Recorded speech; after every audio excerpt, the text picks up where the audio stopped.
Hello and welcome back to another tutorial. In this tutorial, we will be discussing the sales overview. So we are in the sales tab and we're going to go over the sales tab. So on top of it, we have a couple of quick actions. We have money in. This is a widget for money in. We have the customers. We can go into product services, estimate, invoice. We can create a recurring invoice, receive payment, take payment, bank deposit, or do a sales receipt. In addition, QuickBooks offers us to create a setup for creating customers to pay us to get paid anywhere or send an invoice that customers can pay online.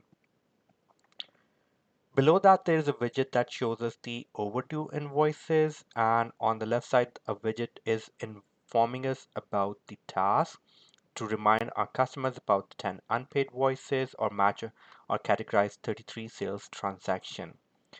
So the thing which I find the most interesting on this dashboard for sales is the income over time, which shows the flow of sales and revenue over a period of time, the duration for which we can actually select.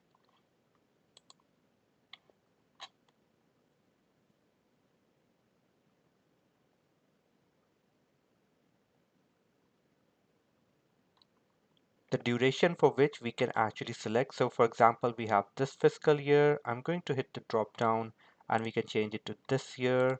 We can change it to last year. There was no sale, and this month to date also no sale.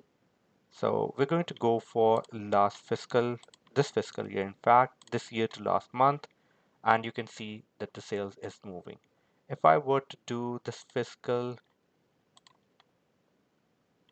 year to date, that is going to show us that we peaked in the month of April at $6,871.52, and this is showing us overall sales for the year. Below that, there is a pie chart for the unpaid invoices, which is divided over two parts: overdue and not yet due. And so that's an overview of the sales dashboard. In addition, we have a couple of tabs that we can move over to. We can go to all sales, and that is actually simply going to show us all the sales that we have made, and we have a bit of a graph on top that shows us the recently paid invoices, the open invoices and credits, the 10 overdue invoices, and then we can actually see what has been going on recently. There was an invoice created, there were a couple of payments, and we can see that whether they were closed or whether they were partially closed or they were converted. And also we have the option to create a new transaction as well. Then we move over to the invoices tab, and in the invoices we are only going to see all the invoices, and it's going to tell us which ones are overdue, not yet due, not deposited, or deposited. And we also get the option to create an invoice from here as well. In addition, on the right side we have highlightable text. We have highlighted text which allows us to either edit or receive the payment. And it also gives us the status of each of the invoice, whether they're due tomorrow, due in 2 days, paid, deposited, whatever the status is. The next one, we have estimates, and estimates are something that we create for our customers, and those estimates can be converted into an invoice.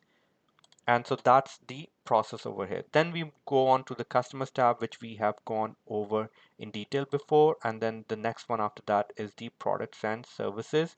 So we have customizable products. So since this is actually a sample company, Craig's Design and Landscaping Services, so they have already created couple of products and services in it, and they have been divided into various sections and areas.